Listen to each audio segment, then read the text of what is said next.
देश के अलग अलग हिस्सों में अलग अलग तरीके से त्योहार मनाए जाते हैं, लेकिन अक्सर हमें पता ही नहीं होता है कि कौन सा त्योहार क्यों मनाया जा रहा है, उसके पीछे का क्या कारण है। तो चलिए दोस्तों, जब अब महाराष्ट्र में गुड़ी पड़वा का त्योहार आज आ चुका है और इसके पीछे की क्या कारण है हम जानते हैं। जब सूरज की पहली किरण धरती को छूती है और घर घर में रंगोली की महक फैलती है, तब समझ जाइए कि गुड़ी पड़वा आ गया है। यह सिर्फ एक त्योहार नहीं बल्कि नए साल की नई शुरुआत, सुख समृद्धि और विजय का प्रतीक है।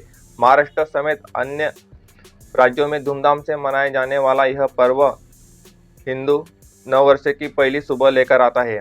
हर साल चैत्र महीने के शुक्ल पक्ष की प्रतिपदा तिथि को गुड़ी पड़वा का पर्व धूमधाम से मनाया जाता है। यह महाराष्ट्र और गोवा में हिंदू नववर्ष की शुरुआत का प्रतीक माना जाता है। 2025 में गुड़ी पड़वा का त्योहार 30 मार्च को मनाया जाएगा। इस दिन को सिर्फ एक त्योहार के रूप में नहीं बल्कि सांस्कृतिक, ऐतिहासिक और धार्मिक दृष्टि से भी बेहद अहम माना जाता है।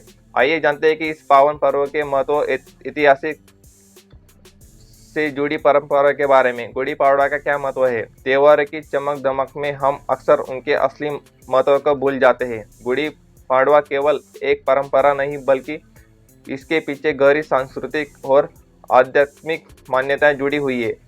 इस नाम से छिपे दो शब्द गुड़ी और पड़वा का क्या अर्थ है, इसे जानते हैं। गुड़ी एक ध्वज या प्रतीक होता है जिसे विजय और समृद्धि का चिन्ह माना जाता है। इसे घर के दरवाजे, खिड़की या बालकनी में ऊंचाई पर लगाया जाता है। इसे भगवान ब्रह्मा का प्रतीक भी माना जाता है जिन्होंने सृष्टि की रचना की थी। वही पड़वा का मतलब होता है चंद्र माह का पहला दिन, जिससे यह हिंदू पंचांग के नए साल की शुरुआत को दर्शाता है। कैसे बनाई जाती है गुड़ी? गुड़ी बनाने के लिए सबसे पहले एक तांबे या चांदी का कलश लिया जाता है और उसे बांस की छड़ी पर उल्टा रखा जाता है। इसे चमकदार हरे या पीले कपड़े यानी कि साड़ी या धोती से सजाया जाता है जिससे सुनहरा बॉर्डर होता है। गुड़ी को नीम या आम के पत्तों, फूलों और मिठाई की माला से सजाया जाता है। इसे हर घर के बाहर ऊंचाई पर लगाते हैं ताकि बुरी शक्तियां दूर रहे और खुशहाली बनी रहे। तो इस तरह से गुड़ी पड़वा मनाया जाता है महाराष्ट्र और गोवा में। ये हिंदू धर्म का प्रतीक माना जाता है।